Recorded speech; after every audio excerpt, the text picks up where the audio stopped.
नमस्ते भैया जी, जय हिंद। नमस्ते, जय हिंद। स्टूडेंट चिंतन चैनल में आपका फिर से स्वागत है। धन्यवाद मित्रों, आज आपके साथ फिर से जुड़ चुके हैं। आशा करते हैं कि आप मस्त होंगे, खुश होंगे, व्यस्त होंगे और अपने विद्यार्थी जीवन के समय के सदुपयोग में व्यस्त होंगे। मित्रों, आज हम विद्यार्थी जीवन से रिलेटेड बहुत सारे समस्याओं के बारे में चर्चा करेंगे।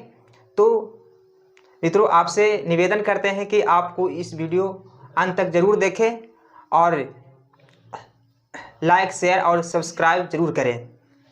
भैया, विद्यार्थी जीवन में जो आलस जो है ना, बहुत बड़ा प्रभाव पड़ता है उसका जीवन पर जी। और विद्यार्थी जीवन को सफल नहीं होने देता है। तो इससे कैसे मतलब उभरा जाए इस समस्या में, इसका आप निदान बताइए भैया जी।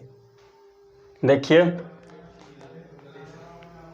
ये आलस के बारे में आप पूछें।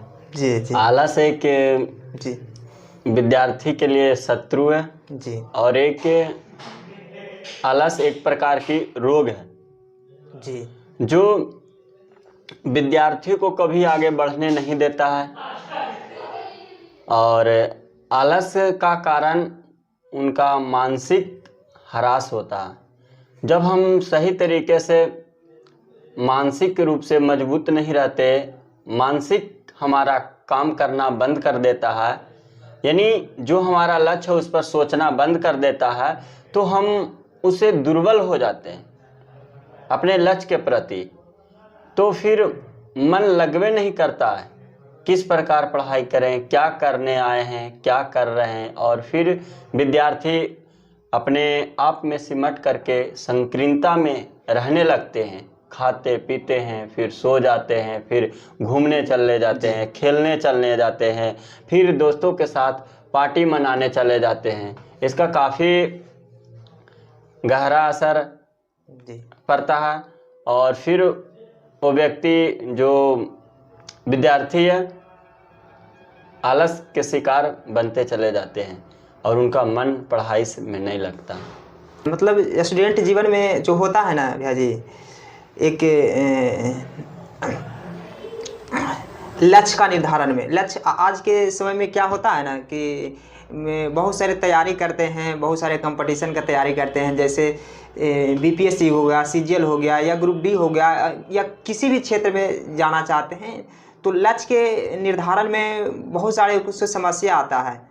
आज के स्टूडेंट क्या करते हैं कि वो तैयारी कर रहा है किसी एक चीज़ का, सीजीएल की तैयारी कर रहा है, तो स्टूडेंट क्या करते हैं कि सीजीएल के भी फार्म भर देते हैं, ग्रुप डी का भी फार्म भर देते हैं, आईएएस का भी फार्म भर देते हैं, बीपीएससी का फार्म भर देते हैं और उसमें भटकाव आ जाता है। और क्या होता है कि उस तरह से 10 साल 12 साल लग जाता है उसको तैयारी करने में और फिर भी वो अपना सफल नहीं हो पाता है। इसका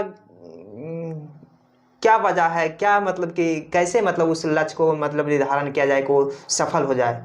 देखिए, विद्यार्थी जब तैयारी करता है तो किसी भी जॉब का जब फॉर्म निकलता है तो उसमें सभी में अप्लाई कर देता है। तो इससे विद्यार्थी का पता लगता है कि वो विद्यार्थी जो है, जो पूरी तरीके से अपने लक्ष्य पर कॉन्फिडेंस नहीं है। जैसे कि पुलिस का निकला तो पुलिस में भर दिए, ग्रुप डी का निकला ग्रुप डी में, बीपीएससी में हो, फिर एसएससी में हो, यूपीएससी में, तो इससे पता लगता है कि पूरी तरीके से उसका तैयारी नहीं है, वो अपने लक्ष्य के प्रति भटकाव है।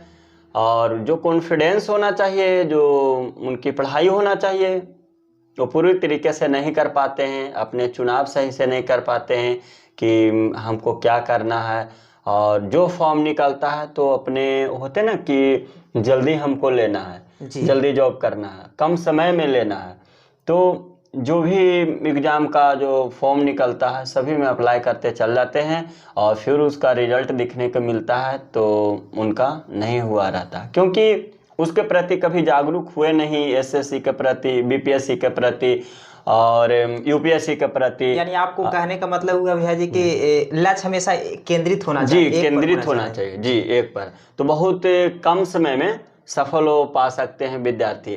लेकिन तैयारी कर रहे हैं, पुलिस का तैयारी कर रहे हैं, फिर भर देते हैं, एसएससी निकला तो उसमें भर दिए, फिर बीपीएससी निकला उसमें भर दिए, और अदर कॉम्पिटिटिव एग्जाम निकलता उसमें भर दिए। तो ऐसे मतलब कि उनका लक्ष्य का भटकाव है, उनका लक्ष्य केंद्रित नहीं है, और जिसके कारण से वो भटकते रहते हैं। फिर कम समय में जो सोचते हैं कि हम बहुत कम समय में एग्ज़ाम को सफल कर जाएंगे, लेकिन वही उनका सोच नीचे की ओर लेके चल जाता और काफ़ी समय लग जाता। जी जी, लक्ष्य जो होना चाहिए ना, मतलब एक पर होना चाहिए, है ना। मतलब जैसे फार्म भर देते हैं, मतलब बहुत सारे आज के स्टूडेंट में तो बहुत सारे फार्म भर देते हैं, तो किसी एक पर फोकस होना चाहिए। तो बहुत अच्छा लगा भैया जी। और एक लास्ट में कुछ आपके बीच में एक बात और चर्चा करना चाहते हैं भैया जी कि जैसे हम लोग जो पढ़ाई करते हैं तो पढ़ाई का एक मार्गदर्शन होना चाहिए कि किस तरह से कहाँ क्या करना है नहीं करना है। हमारे बोलते हैं मार्गदर्शन या गुरु बोलते हैं ना, कि गुरु होना चाहिए, मतलब उस लक्ष्य के प्रति के लिए किस तरह से मतलब उस मंजिल तक पहुँच पाए। तो क्या मतलब मार्गदर्शन होना मतलब बहुत ज़रूरी है स्टूडेंट लाइफ में।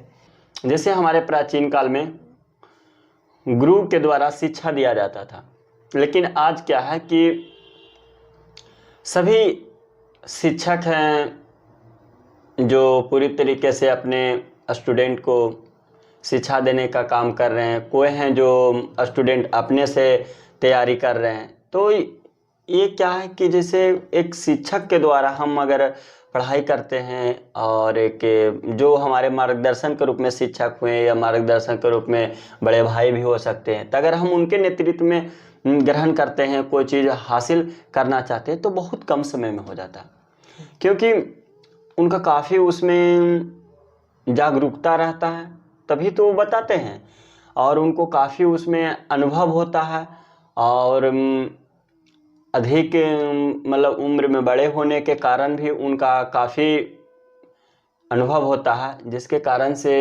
वो किसी को बताते हैं, शिक्षा देते हैं। तो कम समय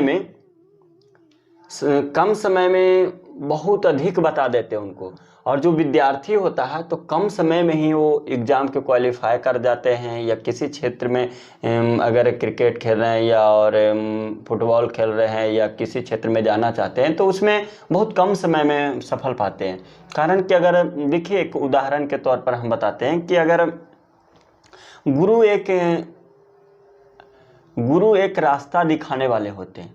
अगर हम अंधकार में हैं तो प्रकाश की ओर दिखाते हैं कि तुम्हारा आगे बहुत प्रकाश है, लेकिन कम ज्ञान रहने के कारण हम अंधेरे में खोए हुए रहते हैं, और आगे की हमारा जो सोच है जो नहीं दिखता, कारण कि आगे हमारा अज्ञानता के कारण अंधकार है।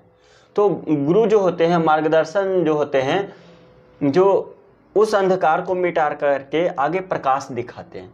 जैसे कि अगर समतल जगह है तो हम उस पर अगर पानी गिराएं तो क्या होता कि पानी को अगर हम कहीं दूसरी जगह पहुंचाना चाहते हैं और समतल जगह है दूर तक, तो क्या हुआ कि पानी का बिखराव पूरी तरीके से वो फैलेगा, गिराएंगे तो उस पर पूरी तरीके से सगर फैलेगा और फिर धीरे धीरे पानी पहुंचेगा। तो फिर पता लगता है कि काफ़ी पानी भी खर्च होगा और समय की भी बर्बादी होगा, तो फिर वहाँ पे पहुँचेगा।